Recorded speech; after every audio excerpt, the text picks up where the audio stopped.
Amateurs d'arts martiaux mixtes, bienvenue dans la cage.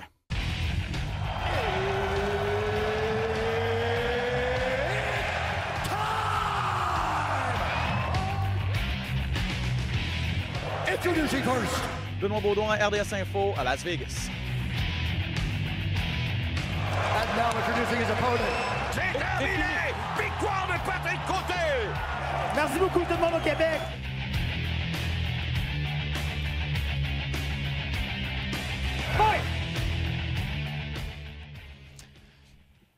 Salut tout le monde, bienvenue à cet autre épisode dans la cage. Il n'y en a plus de musique, Pat. Ah non, mais je l'ai dans la tête, c'est ça qui arrive.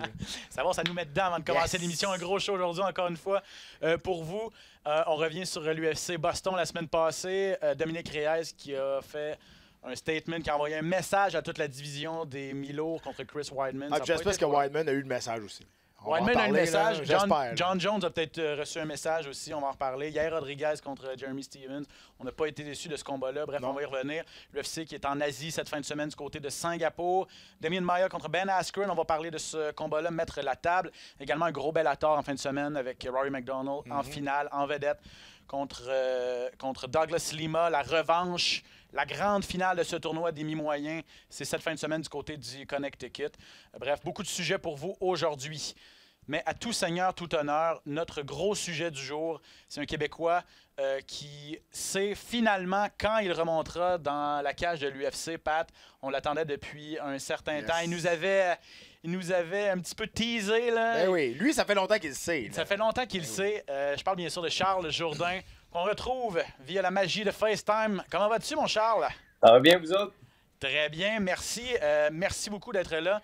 On en parle parce que c'est vrai, on le savait depuis un certain temps. C'est pas pour se vanter, là, mais on Ça fait savait... longtemps, ça fait genre 2 mois qu'on tout le monde, il y a plein de monde qui le savent. Là. Ben, c'est ça. Là. Puis là, on pouvait pas le Ça dire, là, tu sais. Mais comment ça, d'abord, ça a été aussi long avant de pouvoir l'annoncer officiellement? Bon, pour ceux qui sont pas au courant, c'est Charles Jourdain contre Duo Choi, le Korean Superboy, 21 décembre prochain à Busan, en Corée. Donc, tu t'en vas en territoire ennemi contre un gars connu, un combattant quand même difficile, là, un bon défi pour toi. Mais bref, comment ça a été aussi long que ça avant de pouvoir l'annoncer officiellement? J'aimerais pouvoir dire pourquoi, je sais pas. Ça a été long, mais peut-être que. Moi, je m'étais fait dire par Stéphane qu'il voulait faire quelque chose de spécial parce que Korean Superboy, il est très populaire, veut pas en Corée, il vient de là, fait qu'il voulait comme faire une annonce spéciale. Fait que je pense qu'ils ont fait une espèce de petit événement privé pour l'annoncer. Puis après ça, ils ont eu le feu vert pour le mettre sur les médias sociaux. Fait que je sais pas pourquoi ça a été long de même. Ça fait longtemps que moi je le savais, fait que j'avais hâte que ça sorte. Puis comme une journée avant que ça sorte, il y avait callé Cub Swanson Ouais, out. mais c'est ça. C'est Comme, ça. qu'il faut. What the fuck? Fait que là, j'ai appelé Stéphane Patry. Je dis, tu sais, Stéphane n'allait pas bien ces temps-ci. Fait que, tu sais, il a pris le temps de répondre. Puis, tu sais, il avait pas l'air de filer. Puis, il a dit, OK, laisse-moi m'arranger avec ça. Puis, comme quelques heures plus tard, boum, la nouvelle a sorti. Puis, Sean Shelby a dit, non, Charles Jourdain se bat contre Duo Choi. Il n'y a personne d'autre. Il n'y a pas de Cub Swanson. Puis, il dit, au pire, le gagnant demandera à se battre contre Cub Swanson. Mais il dit, c'est toi contre lui. Fait que. Donc, tu prépares ça, déjà c'est ton une belle speech nouvelle. après combat pour appeler Cub Swanson, c'est ça que je comprends? Ben écoute, tout ce que j'aurais à dire, c'est que Cub Swanson, pour moi, ça a été un héros là, dans les temps de WEC. Puis tout, le gars, ça fait tellement longtemps qu'il est là.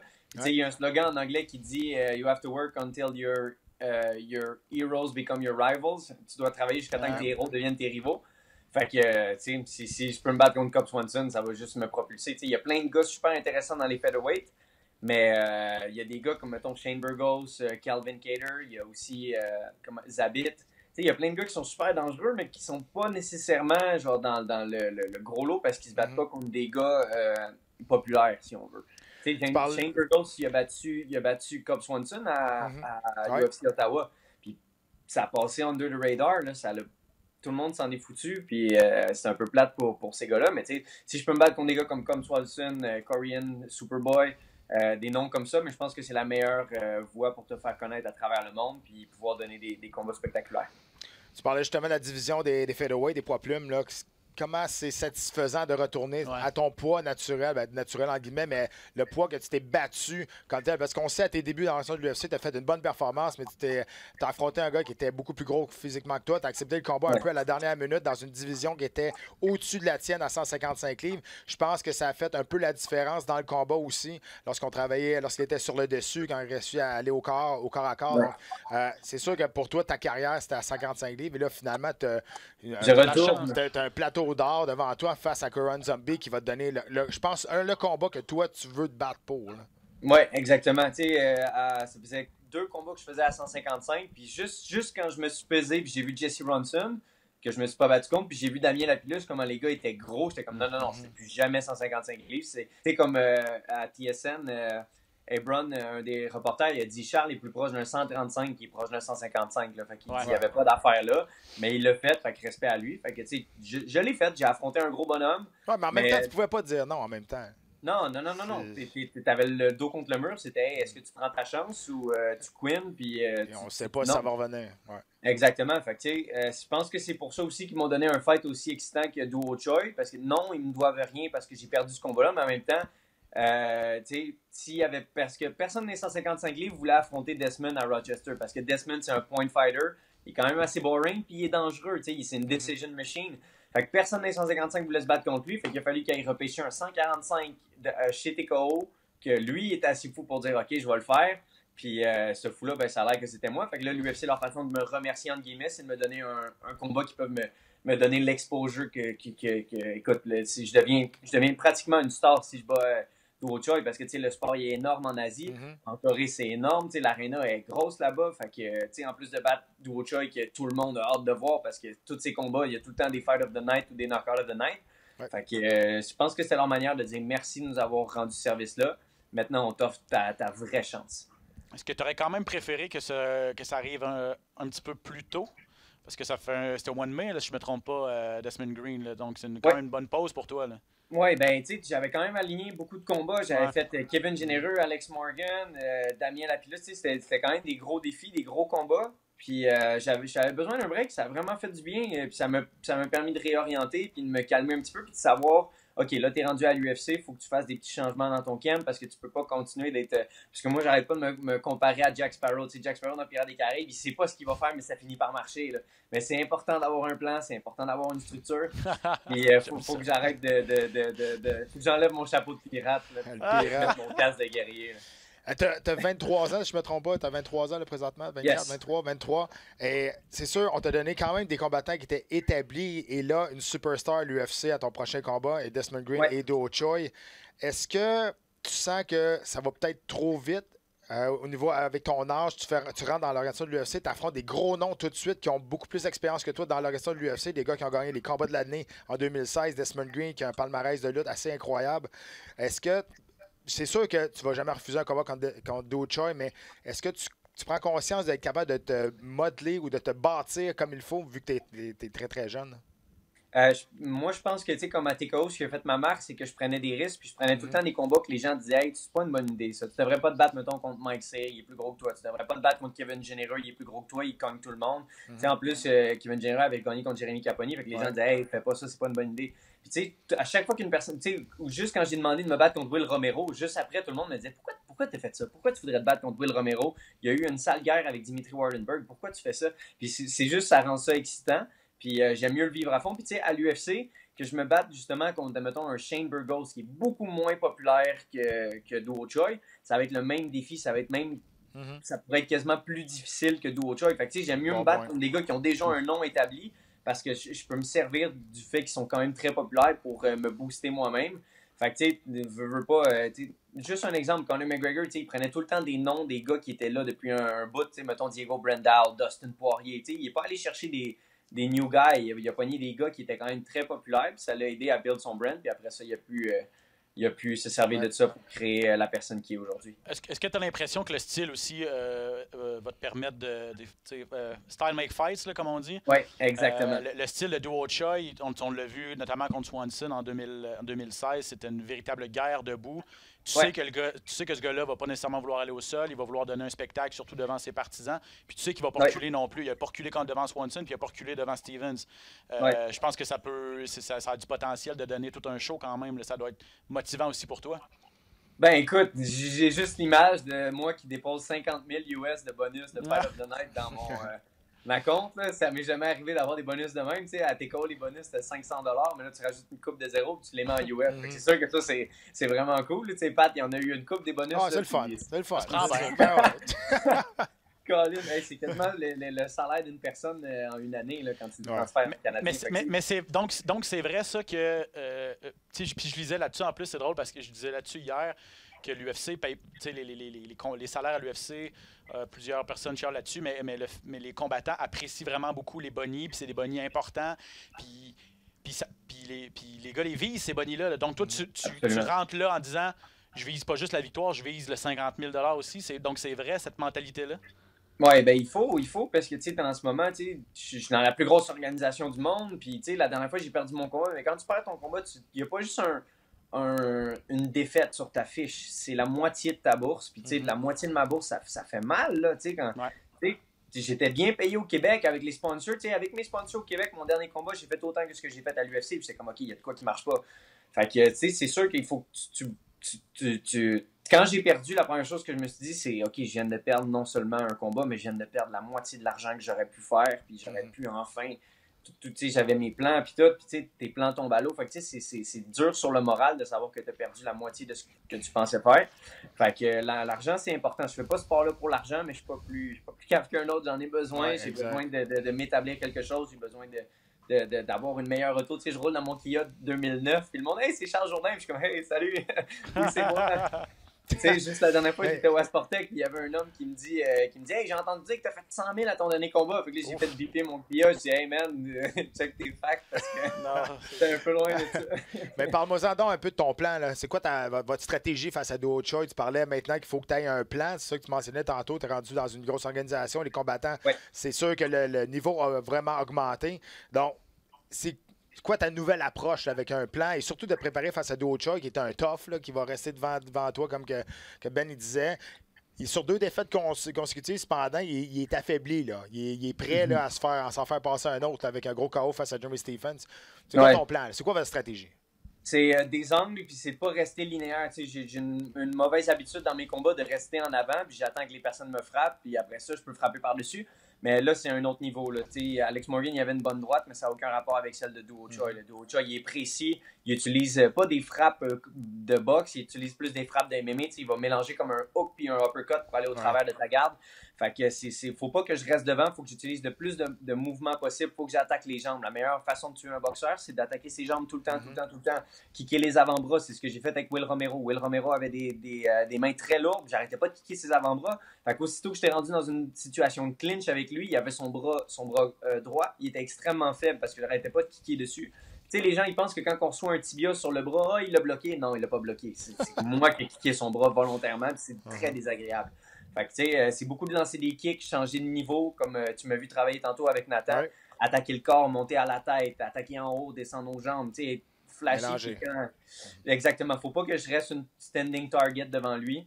Puis si j'ai à le faire, mais ce sera dans les later rounds quand il commence à moins avoir son explosion de premier round. Parce que contre Jeremy Stephens, c'est tough, là, pogner Jeremy Stephens. Puis lui, il n'arrête pas de le clipper. Puis le premier round, Jeremy Stephens, il a un chin en béton. Là. Fait que moi, j'ai jamais eu mal à cause des coups. J'ai mangé quand même des bonnes shots. J'en ai mangé de Kevin Généreux. J'en ai mangé des gros bonhommes.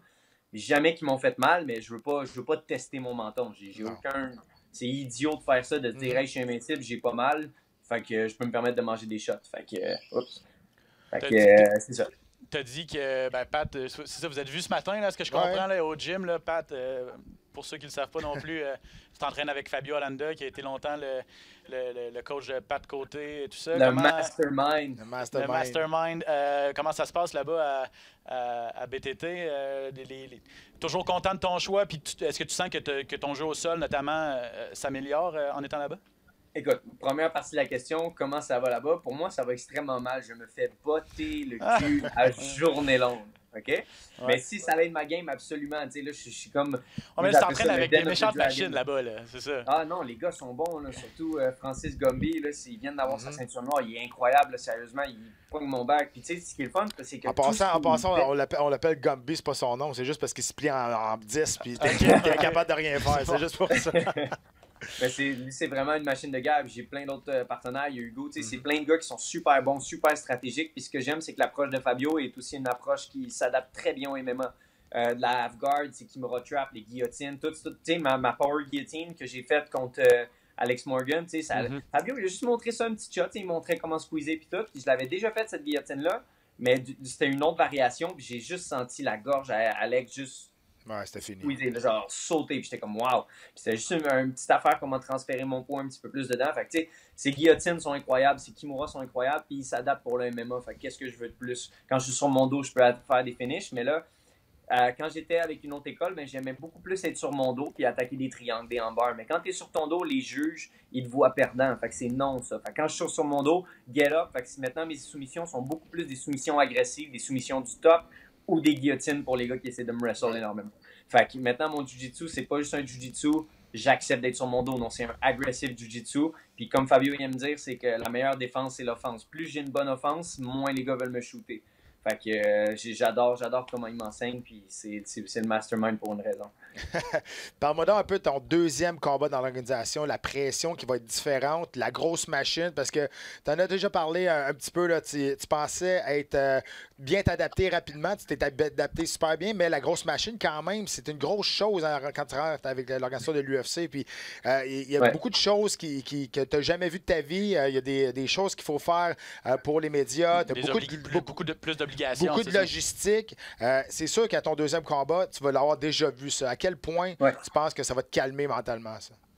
Ben, le fait de l'avoir vécu, c'est une chose, mais moi, je pense que les fans en Asie, j'ai parlé avec beaucoup de médias. J'ai comme 3 médias qui m'ont envoyé des messages pour des entrevues, des podcasts de la Corée. Fait que, comme j'aimais leur dire, c'est que moi, je suis un grand fan de K1, je regardais les événements Pride, puis tu remarqueras que le respect des fans est beaucoup plus différent que, mettons, aux États-Unis. Aux États-Unis, c'est un peu plus wild, en fait, en Amérique. C'est beaucoup plus wild. Même au Brésil, c'est quand même assez... Le crowd, il est dedans. Tandis que là-bas, c'est un petit peu plus respectueux. Il n'y en a pas un meilleur que l'autre. Mais c'est dans la mentalité exactement. Puis, tu sais, d'avoir fait les médias, en plus, à Rochester, j'avais fait le open workout. Puis, je m'étais fait, il y avait une madame qui travaille pour l'UFC, elle a dit, Charles Jourdain, c'était le chouchou des médias, il était souriant, il était fin. J'ai fait monter des kids sur la scène pour qu'ils kickent avec nous, j'essayais d'être le plus avec le monde. Fait que côté médias, je pense que ça va bien aller. Ça va juste être une question de quand je rentre, comment le crowd va réagir. Mais en même temps, je suis content de ne pas me battre au Canada tout de suite. Parce que si j'ai perdu, je pense que ce qui ne m'a pas aidé, c'est être en territoire hostile, ce qui m'était rarement arrivé. Puis 18 000 personnes qui te bouent, qui te traitent de tous les noms, c'est très désagréable. Fait que je suis content de me rebattre en territoire hostile pour voir comment je me suis amélioré face à ça, comment je suis capable de faire face à cette pression-là. Fait que le principe d'un fighter, c'est de s'améliorer. Puis si je me battrais dans mon hometown avec trop de cheer, ben, je ne serais pas capable de savoir est-ce que je me suis vraiment amélioré de mon combat contre Desmond. Est-ce que je suis capable de dealer avec cette pression-là? Fait que c'est ça. Penses-tu que le point que Marc-André Barriault, un autre Québécois, va se battre aussi sur la même carte, vous allez être 2 Québécois là-bas, ça peut pas nuire ça non plus? Hein? Ah non, ça va être super d'avoir Marc-André, ça va être le fun d'avoir d'autres Québécois, il va venir avec son team, moi je vais venir avec le mien, puis tout, puis même si on passe énormément de temps ensemble, ou mettons qu'on n'en passe pas parce que je sais pas s'il est dans un différent hôtel ou peu importe, je vais quand même être content, c'est le fun d'avoir des visages que tu connais, fait que on va être probablement dans le même locker room, on va pouvoir se jaser, puis je vais l'encourager du mieux que je peux, je vais y envoyer le plus d'énergie possible. Marc-André, au Québec, il est super respectueux, il est très calme, il est humble. Fait que c'est un visage qu'on a besoin au Québec. Après ça, les gens nous comparaient souvent les deux. Charles était plus le petit baveur, le petit ci, le petit ça. Fait que on est comme le yin, le yang dans nos représentations. Fait que c'est le fun que les deux on soit là. C'est le fun que les deux on soit sur la même carte. Ça va être un privilège pour moi de la partager avec Marc-André. C'est comment que va se passer le voyage pour aller en Corée? Parce que c'est quand même à l'autre bout du monde. D'habitude, l'UFC t'a fait arriver le mardi parce que quand tu te bats le samedi, mais j'imagine que vous allez tenter d'arriver un petit peu plus tôt là, pour vous adapter à la culture, mais aussi au décalage horaire qui va être quand même assez important. Yes. Puis on va partir, je pense, 2 semaines avant. Ils nous payent 2 semaines à moi et plus 1. Fait que mes 2 autres cornermen qui vont être Louis et Pat, ben eux autres, ils vont, je vais les faire fly, puis ils vont passer peut-être 1 semaine, eux autres, pas 2. Fait que je vais passer 1 semaine avec Fabio, on va voir la culture puis tout. Mais tu sais, ce que j'ai remarqué, mettons, à Rochester, ce qui était plate, c'est que tu sais, c'est une ville extrêmement pauvre. Puis il n'y avait pas d'épicerie, il n'y avait pas rien, j'avais pas de moyen de me faire à manger puis tout. Fait que là, je veux pas arriver. Tu sais, ça me dérangeait pas parce que, tu sais, vu que je me battais à 155, je pouvais manger des burgers la veille, la pesée, puis j'avais aucun problème avec ça. Mais là, si je me bats à 145, j'ai hâte de voir c'est plus comment je vais m'acquérir ma nourriture. Puis là, il y a George Lockhart qui m'a envoyé un message. Je sais pas combien il charge encore, mais là, il a dit on t'apporte tout ce que tu as besoin, puis on s'occupe de toute ta réhydratation, puis tout. Fait que là, c'est ça que j'ai à regarder. Là. Ce qui me stresse le plus, ça va être de couper. Quand je ne veux pas manger des ramen non plus toute la semaine. Fait que va falloir que je trouve des endroits pour. Tu t'attends à couper combien?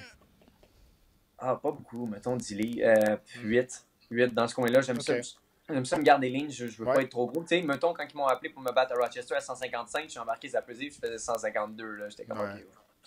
J'ai pas un appétit énorme. Puis tu sais, je veux pas. Je suis un grand fan, mettons, de Cron Gracie, qui réduit ses portions, qui mange plus bio. Je fais beaucoup plus attention à mon alimentation à place de juste bloated, remplir de protéines, puis après ça, je ne traîne pas sur ce type de diète-là. Fait que je mange beaucoup moins, je me sens beaucoup mieux, j'ai beaucoup plus d'énergie dans mes combats, puis dans mes entraînements, en fait.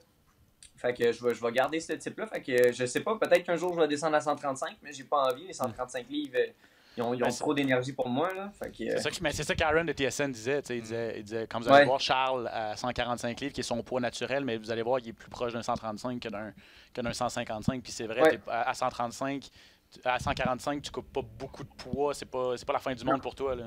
Non, tu sais, moi, dans la vie de tous les jours, je me promène à peu près à 162. Okay? La plupart des gars, c'est pas mal dans ce range-là qu'ils sont. Puis tu sais, quand je suis dans un camp, il y a le stress, des fois t'as moins faim, puis tout, puis tu sais, je descends mon poids, puis ma masse grasse, moi, elle descend super facilement. Fait que, tu sais, je pense que je me tiens à peu près à 5%, même 4% de masse grasse. Fait que, tu sais, ma masse musculaire continue de prendre de l'expansion, mais pas, je suis pas capable de prendre du gras, je le perds énormément. Fait que je vais être très lean, ça va me faire du bien de me battre à 145. Ça fait longtemps que j'ai pas eu le feeling d'être dans le sauna puis vouloir sortir. C'est un feeling que j'aime, c'est une espèce de struggle qui fait partie de la game, puis ça te met dans le mood guerrier. Ouais. Fait que j'ai hâte de revivre ça, j'ai hâte de revivre d'être dans le sauna, puis que Fabio me regarde, puis non, tu restes, puis là, je vais comme... Oh, tu vas rester. Ouais, mais attends, j'ai entendu l'histoire de toi là, qui voulait pas le laisser sortir du sauna. Ouais, ben c'est ça. Lui, il voulait pas me laisser sortir. Puis dans le temps que Fabio se battait, il se battait à 155 livres. Et il y a un combat que j'ai fallu que je barre la porte pour pas qu'il sorte. Mais il a gagné, il a fait le poids, il a gagné. Fait que tout a bien fini à la fin. Fait que lui, il t'empêchait de sortir, mais toi, tu faisais la même chose pour lui. Il m'a même mis en dehors de BTT, mais ça, j'en souviens pas. Il criait tellement après moi. Il a dit t'es dehors de BTT, je veux plus jamais te voir. Ouais, mais il était pas tout là. C'est ça. Fait que c'est mental. C'est comme.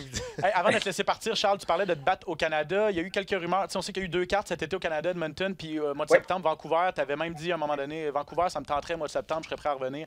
Est-ce qu'il y avait eu des pourparlers à ce moment-là? Est-ce que tu as refusé des adversaires potentiels?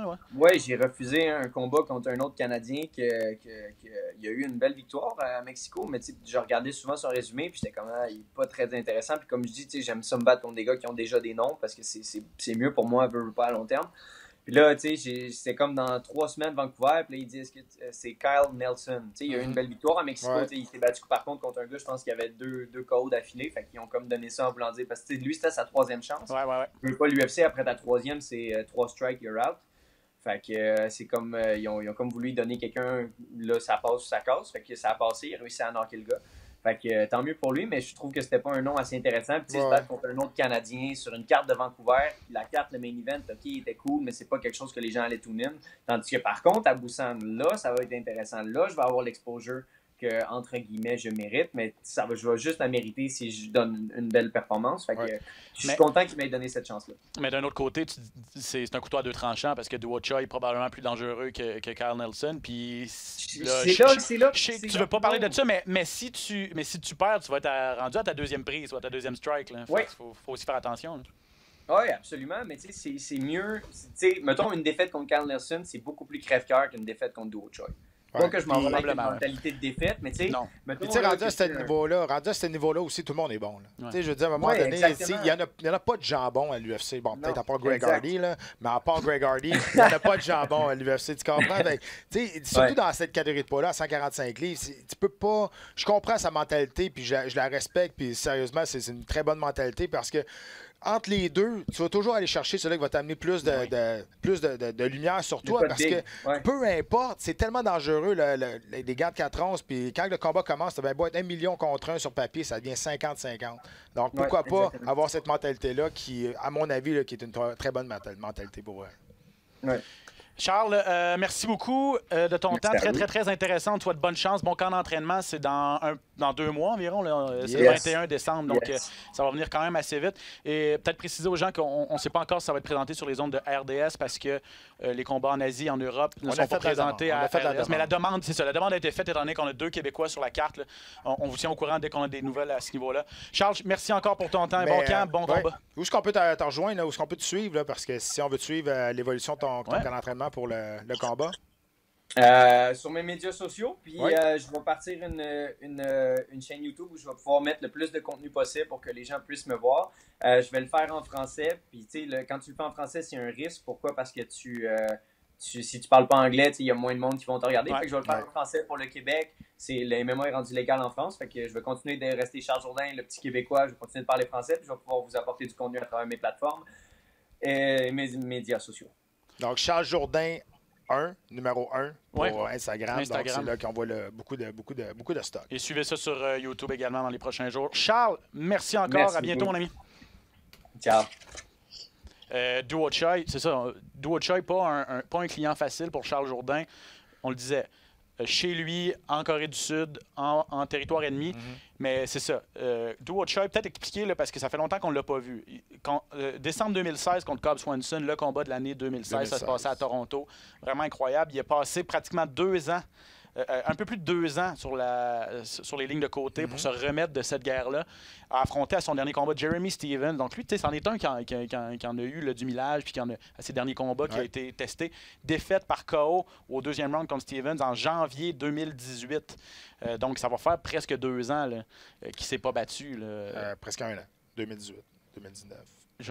Presque 2 ans. On va être en janvier 2020 oui, bientôt. c'est ça, là. vrai. Un an et demi, ouais, un an et c'est 3 ça. quarts. Donc, T'as raison, oui, c'est ça. Puis, tu sais, il faut qu'il profite de ça, Charles, puis il va avoir beaucoup moins de pression là-bas. Oui, il va avoir la foule contre lui, mais quand tu te bats chez vous, tu as tout le temps 2 fois plus de pression. Tu as du monde qui te demande des billets avec du combat. Il y a du monde qui te demande où est-ce que je peux acheter, où est-ce que je peux te voir. Tu veux pas voir personne la semaine du combat. Tu es avec ton équipe, puis tu veux rester dans ta bulle.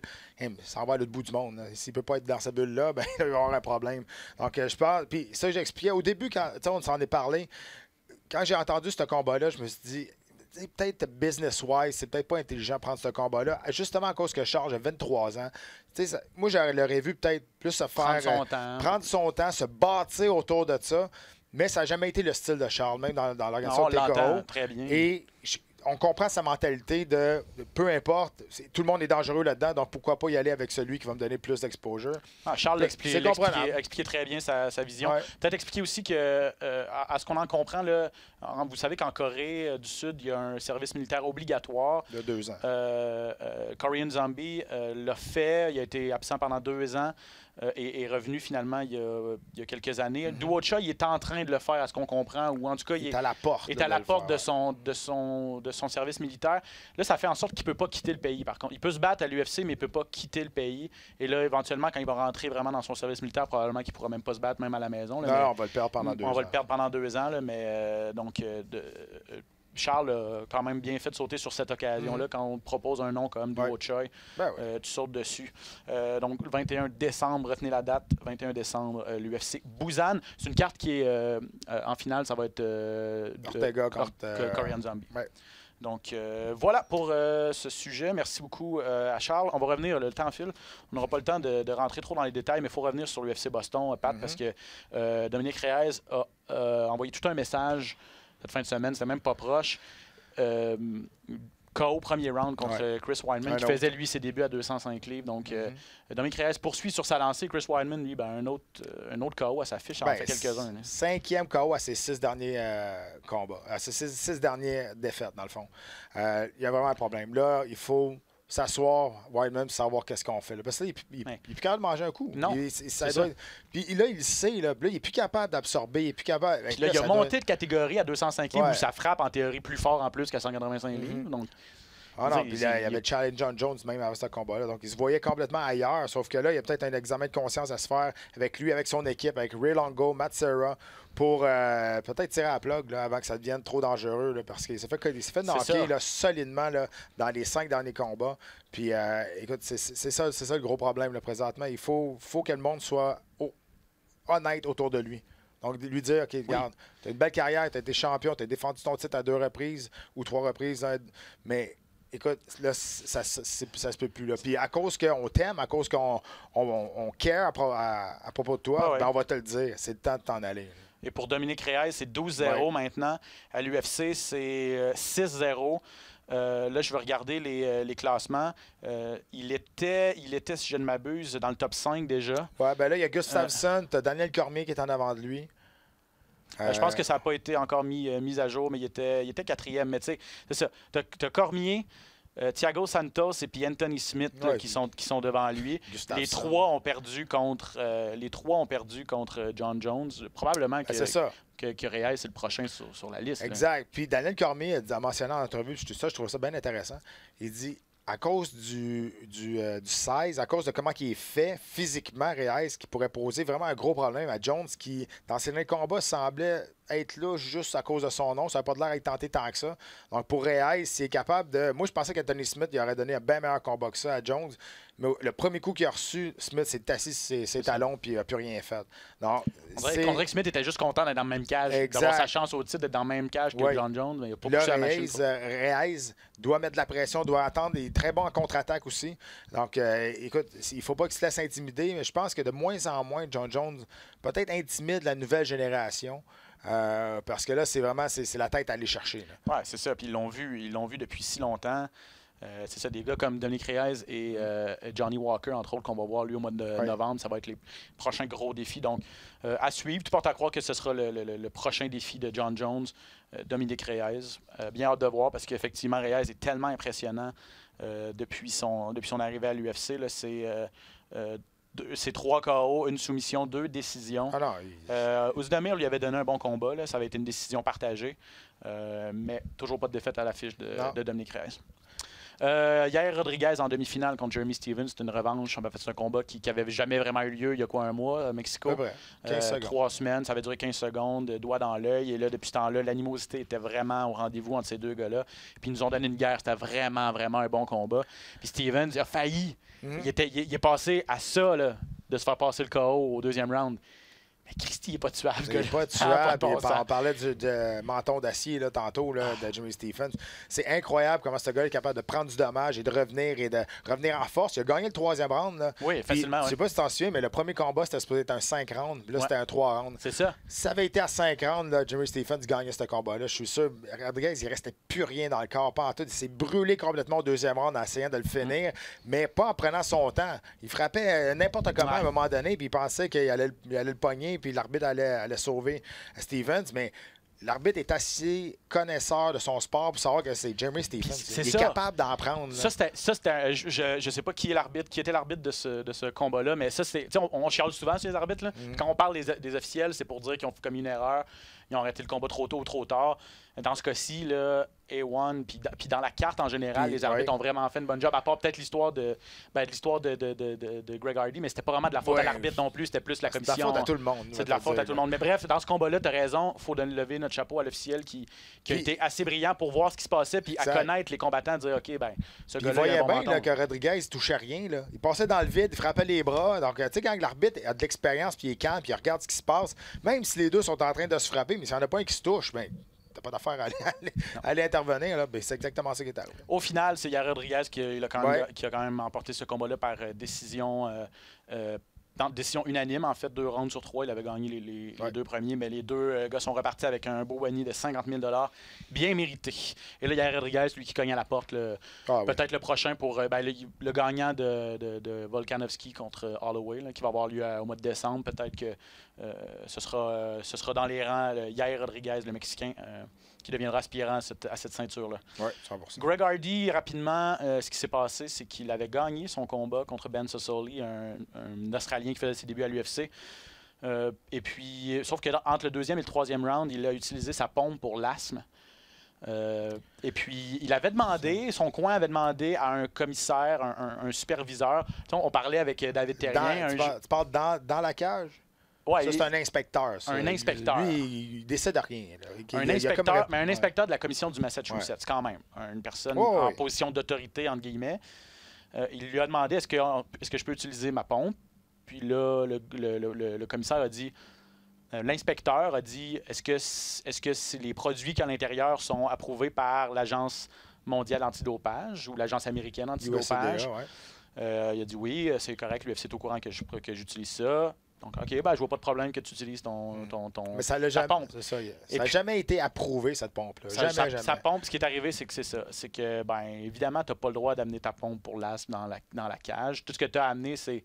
Tout ce que tu peux amener, c'est des seaux d'eau, tu as le droit d'amener des ciseaux, même pas des ciseaux. C'est pas toi qui fais les...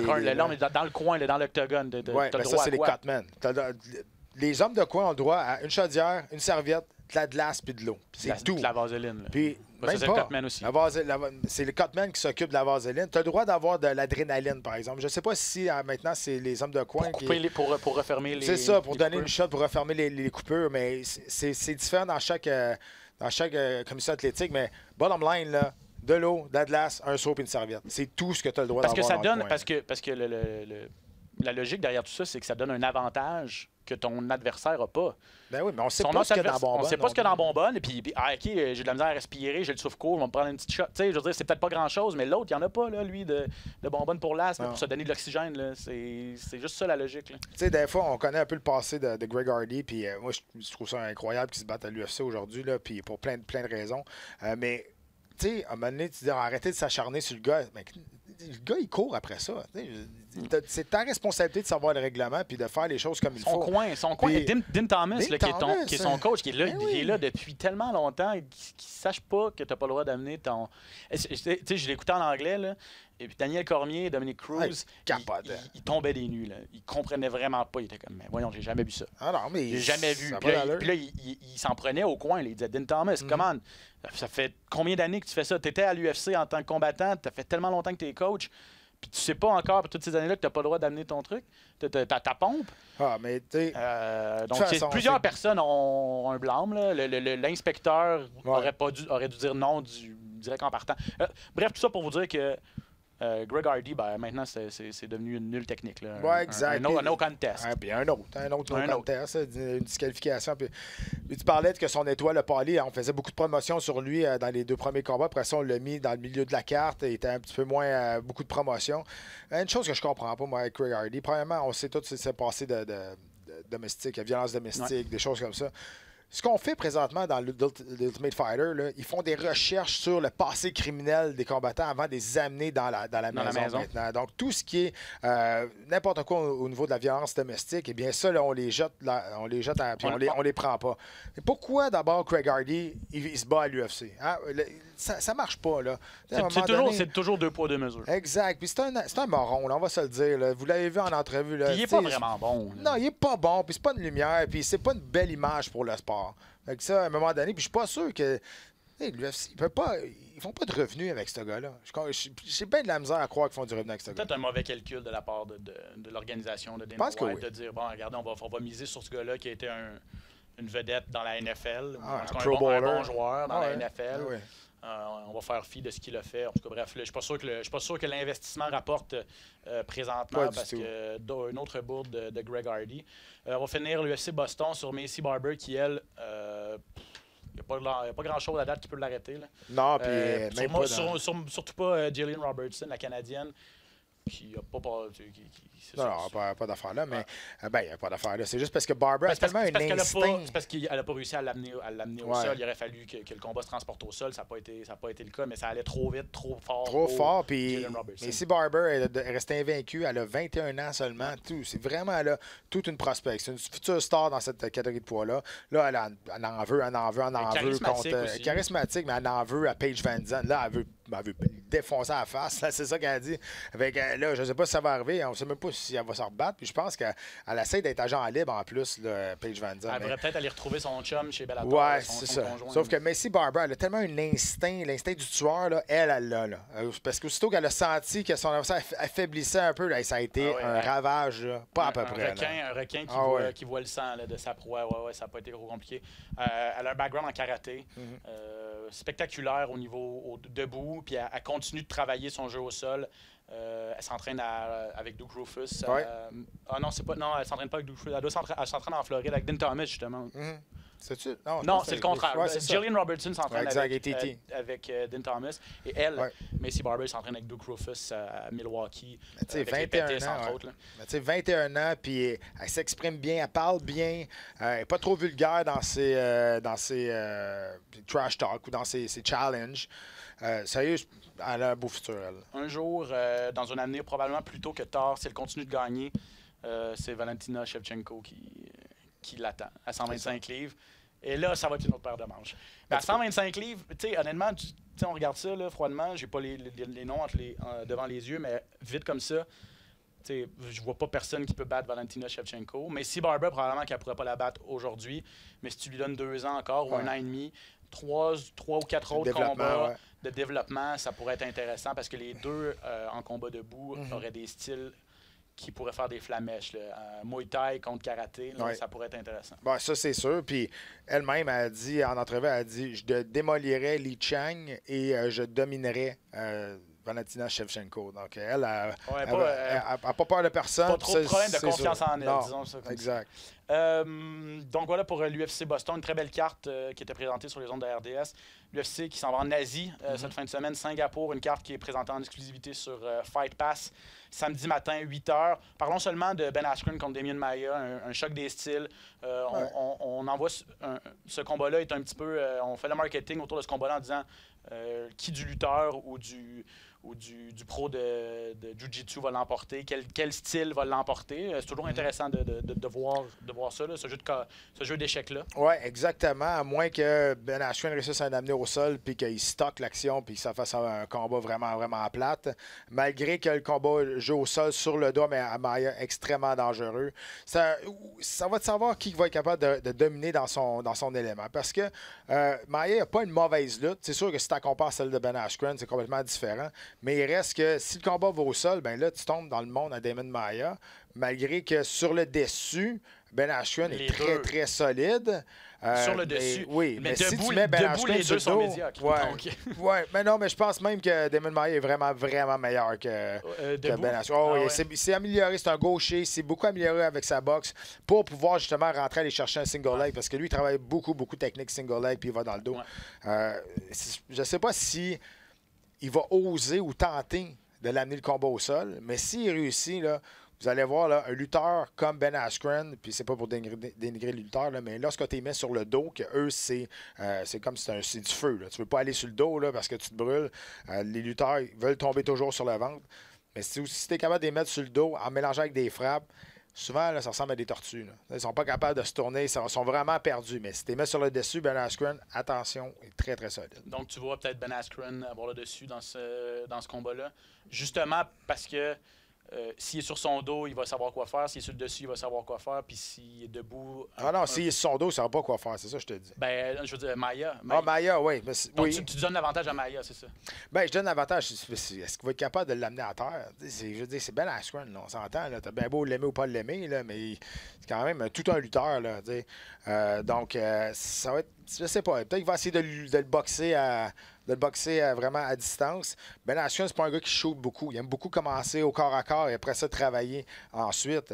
Mais il va, des fois, il a assez de temps d'aller à gripper puis grappler comme ça. Puis là, les autres peuvent passer avec des uppercuts. C'est un peu comme ça que Robbie Lawler avait failli passer le knockout en début de combat. Ouais. Bon, là, il revient de sa première défaite en carrière, un knockout qui a fait le tour de la planète. Ouais. Donc, comment il va être capable de réagir à ça? On ne sait pas. Parlons-en brièvement, parce que c'est vrai, puis c'est ressorti beaucoup cette semaine. Il y a beaucoup de gens qui ont dit Ben Askren, je le connaissais pas beaucoup, ou tu sais, on peut l'aimer, on peut pas l'aimer, mais de la façon dont il a pris la défaite contre Masvidal, beaucoup de gens cette semaine lui ont levé leur chapeau. Ben oui. Parce qu'il a pris ça comme un chef. Il a pas essayé de se cacher. Il n'est pas parti s'enterrer quelque part hiberné, puis il parlait moi pas. Il a continué à donner des entrevues. Il a pratiquement pas ri de lui-même, mais il prenait ça avec un grain de sel en disant ouais, je me suis fait. Ouais, puis sur les réseaux sociaux, là, il y avait des fois des gifs de lui avec les coups de genoux, puis il retweetait. Ou il répliquait. Puis il faisait tout le temps un humour noir quand même, là, au 2e degré, puis il disait tout le temps une petite joke. Puis c'est vrai, ça, là-dessus, il faut lever notre chapeau pour un gars qui prend la défaite sans se cacher, puis répondre. Une défaite comme celle-là. Là. Ben oui, c'est ça. Écoute, parce que Ronda Rousey, après Holly Holm, on ne l'a pas vu pendant à peu près un an. Là. Ouais, mais. Elle a vraiment pris ça dur. Lui, il a pris ça dur, c'est sûr, mais ça sert à rien d'aller se terrer quelque part. Non, puis, tu sais, il dit tout le temps, écoute, oui, c'est vrai, mais je me suis fait knocker par un des plus beaux coups de l'histoire de l'UFC. Je m'en fous, c'est un peu ça son discours. Là. Donc, chapeau Ben Askren. En tout cas, tout un personnage. J'ai hâte de voir le jeu d'échecs avec Demian Maia. Ça a le potentiel d'être un combat assez. Ben, ça va être un combat ultra technique, en fait, au sol. Exact. Mais, écoute, ça peut être un combat vraiment plate. Si les deux, ça leur tente d'être plate, là, et boy. Si vous n'aimez pas ce genre de combat-là, non. C'est Ben peut-être pas pour Askren, là, le combat le plus spectaculaire qu'il nous a offert, ben, c'est lui qui s'est fait knocker en 5 secondes. C'est pas un gars qui est ultra spectaculaire. Là, OK? Donc, ça peut être extrêmement long. Chouette que non, parce que si les deux décident de passer à l'offensive pour pouvoir finir notre adversaire, OK, là, on va avoir des beaux échanges au sol. Encore une fois, cette fin de semaine, mais samedi soir maintenant du côté du Connecticut. Enfin, Rory McDonald contre Douglas Lima. Épisode 2, donc numéro 2, deuxième combat entre ces gars-là. Janvier 2018, c'était McDonald est allé chercher la ceinture des 170 livres à Lima. Non sans peine. Non sans peine. Les deux gars étaient pas mal maganés à la fin de ce combat-là. Rory marchait plus. Ça a été un combat vraiment, vraiment bon. Et là, 2 ans plus tard, après le tournoi qu'on a créé, pour $1 million, la prise 2 de ce combat-là. Je pense que Lima va arriver avec le couteau entre les dents, puis McDonald, c'est dur à dire parce qu'on ne l'entend pas parler. Et puis, dans la dernière année, il a donné des signes d'un gars qui n'avait plus trop le goût d'être là. Non, ça va être, dans quel état d'esprit il va être à l'approche de ce combat-là, qui ne sera pas de tout repos non plus. Là. Non, exact. Moi, je pense que si McDonald gagne $1 million, c'est fini. C'est son dernier combat. Je ne serais pas surpris non plus. Il nous l'a tellement dit. Mais j'aimerais ça que tu m'expliques, parce que toi, tu as suivi ça pas mal plus. Là, parce qu'il y avait le tournoi des 170 livres. Rory était là-dedans. Mais si Rory perdait en demi-finale ou en quart de finale, il se battait quand même en finale pour défendre son titre. Non. Ce qui est arrivé, c'est que la ceinture était en jeu à chacune des rounds. Okay. Ça veut dire, à son premier combat, si McDonald perdait à son premier combat, ben c'est l'adversaire qui prenait la ceinture. Donc, il y a eu demi-finale contre Gracie. Sauf qu'il y avait juste Raymond Gracie. Son quart de finale, c'était contre Raymond Gracie. Donc, si c'est Gracie qui avançait, c'est lui qui avait la ceinture et qui devait la défendre à la prochaine ronde. Mais tous les autres les gars de l'autre base, c'est pas juste. Ils n'ont pas de ceinture. C'est pour ça que je trouvais ça bizarre. Lima n'avait pas de chance d'aller chercher la ceinture avant la finale. Au moins une fois. Parce qu'il était de l'autre côté du tableau. C'était bizarre, ce tournoi-là. C'est toujours un peu bizarre dans le sens. Parce qu'on veut mettre les 8 meilleurs. Donc, dans les 8 meilleurs, il y a le champion. Et là, si le champion perd, c'est sûr que s'il garde la ceinture, ça fait un peu bizarre. Non, je comprends. Je sais qu'à One, on en a parlé brièvement la semaine passée, mais il y avait le tournoi des 125 livres que Demetrius Johnson a gagné.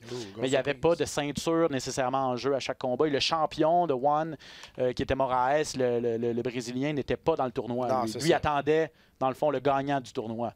Donc, c'est une formule qui est un peu différente. À Bellator, le champion est dans le tournoi et devait défendre sa ceinture à chaque tour. Donc, une victoire contre Raymond Gracie pour McDonald, un combat nul contre John Fitch en demi-finale, qui n'avait pas été super chic. Non, c'était là qu'on avait dit, OK, peut-être ça ne tente plus. C'est là qu'on avait dit, c'est là qu'il avait dit, en plus, dans son entrevue d'après-combat, je suis plus sûr que j'ai le goût de frapper d'autres hommes dans le visage pour gagner ma vie. Là, c'est ça. Ça me fait mal de les frapper. Il était très religieux. Très religieux. Il dit, je suis pas sûr que Dieu aime ça, le fait. En tout cas, vous voyez un peu le genre. Donc, il était revenu un peu à lui en disant, OK, non, il y a quand même $1 million en jeu, puis finalement, c'est ma vie. J'ai tout donné à ce sport-là depuis que j'ai 16 ans. Je ne vais pas arrêter là en plein milieu alors que j'ai la chance de gagner $1 million. Mais effectivement, s'il l'emporte... Surtout, il vient d'avoir un deuxième enfant. Il vient d'avoir un deuxième enfant. Ça change une vie, $1 million quand même. Là. Puis il fait des bons... De toute façon, Rory fait plusieurs centaines de milliers de dollars à chaque combat qu'il fait. Là, il est allé chercher un bon contrat chez Bellator. Donc, à surveiller, c'est sur DAZN, la plateforme numérique, si vous voulez regarder ça, samedi soir, 22h, la carte de l'UFC. Il y a 2 combats, là. On fait souvent ça, Bellator 231 le vendredi soir, Bellator 232 le samedi soir, Frank Mir contre Roy Nelson en finale du vendredi soir, McDonald, Lima en finale du 232 samedi soir. Il y a Phil Davis aussi qui va se battre en fin de semaine. Donc, quelques combats quand même intéressants à ce niveau-là. C'est pas mal tout le temps qu'on a. Peut-être le temps de vous dire que Junior Dos Santos... grosse bactérie à une jambe, ça a l'air assez grave. Il devait se battre le 9 novembre en finale d'un combat à Moscou, d'un gala à Moscou contre Alexander Volkov. Il est blessé. Je ne sais pas si on va remplacer le combat parce que là, je regardais ce matin en demi-finale, c'était Zabit Magomed Sharipov contre Calvin Kattar. Ouais. Donc, est-ce que c'est suffisant pour une finale d'un gala en Russie? Ben oui, tu sais, Zabit, il est vraiment connu, puis on essaie de le bâtir autour de lui parce qu'il a un style spectaculaire, mais c'est sûr que des poids lourds, c'est des poids lourds. Ça attire beaucoup plus que des 145 C'est quand même un dur coup. C'est quand même un dur coup pour cette carte-là. Donc, à suivre, s'il y a des développements, si on décide d'ajouter un autre combat à la carte, on vous tiendra au courant. Puis peut-être un mot sur Aldo. Tu sais, Charles, en parlant début d'émission, Charles Jourdain, il dit « Je vais peut-être un jour descendre à 135 livres parce que j'ai le corps, tu sais, je suis un petit 145, entre guillemets. » José Aldo a mis une photo sur ses réseaux sociaux hier. Lui, il veut descendre à 135 livres avant de se battre contre Henry Cejudo. Je pensais pas que ça existait autant d'abdos. Je sais pas, il y en a combien? C'est pas mal plus que moi, je te confirme. Une planche à laver. Là. Ah non, c'est quelque chose. Une râpe à fromage. Mais est-ce que tu penses que... Puis on va finir là-dessus. José Aldo à 135 livres, ça te dit quoi, toi, mettons? Est-ce qu'il y a encore de la place pour dominer? Est-ce qu'il a encore ce qu'il faut pour dominer? Je pense que oui, mais il faut qu'il revienne à comment il était avant. Il a travaillé tout le temps en combinaison. C'était vraiment pur Muay Thai. Debout, on termine, on chope la jambe. C'est ça qui a fait sa renommée. Je ne sais pas si vous vous souvenez, mais son combat face à Urijah Faber à WEC, Urijah Faber est sorti de là avec la jambe mauve, bleue, jaune. Il n'a pas marché pendant une semaine. C'était ça, le bon vieux José Aldo. Vraiment classique. Chope la jambe à la fin. Puis ça va au sol. Ben, c'est une black belt de jiu-jitsu brésilien au-dessus de Nova Union. Donc, il est capable de se débrouiller très bien au sol. Moi, je veux revoir le même José Aldo, autant agressif, confiant, l'aura d'invincibilité qu'il y a autour de lui, qui s'était bâti, tellement de la confiance. Moi, c'est ça que je veux voir de José Aldo. Et là, José Aldo qui attend, puis qui s'en donne à cœur joie contre Henry Cejudo, qui lui, je vous rappelle, a 2 ceintures, 125 et 135 livres. C'est pas battu depuis le 8 juin passé, donc ça va bientôt faire 6 mois. Il est blessé. Il est blessé, mais tu sais, c'est jamais le fun quand tu as 2 ceintures puis que tu bloques 2 catégories de poids en même temps non plus. Donc, puis de plus en plus, il laisse planer qu'il va en laisser une. C'est ça. Probablement la 125. Probablement la 125 parce qu'un combat contre José Aldo va peut-être être un petit peu plus payant contre un combat à 125 pour Henry Cejudo. Merci beaucoup d'avoir été des nôtres dans la cage cette semaine. RDS.ca/balado-diffusion pour retrouver nos épisodes. Toutes les autres balados-diffusions de RDS également. C'est aussi sur l'application de RDS. Google Podcast, Apple Podcast, iTunes, Spreaker, Castbox. On est sur YouTube, également en vidéo, et iHeartRadio. Je vous invite à aller vous télécharger cette application-là également pour tous les podcasts de RDS. Donc, c'est pas l'embarras du choix pour nous écouter ou même nous regarder. Je trouve pas, là, c'est comme perdre ton chemin avec un GPS. C'est ça. Et sinon, ça se pardonne pas. Non, puis sinon, là, si jamais vous avez quelque chose, écrivez-nous sur nos réseaux sociaux, que ce soit sur Twitter, vous voyez nos Instagram également au bas de l'écran. Yep. On va vous répondre, ça va nous faire plaisir. Toujours. Merci beaucoup, Pat. Merci beaucoup, tout le monde. À la semaine prochaine.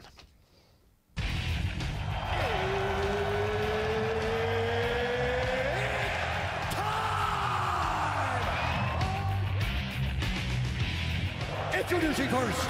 Benoît Baudouin, RDS Info à Las Vegas. And now introducing his opponent, C'est terminé! Victoire de Patrick Côté! Merci beaucoup tout le monde au Québec.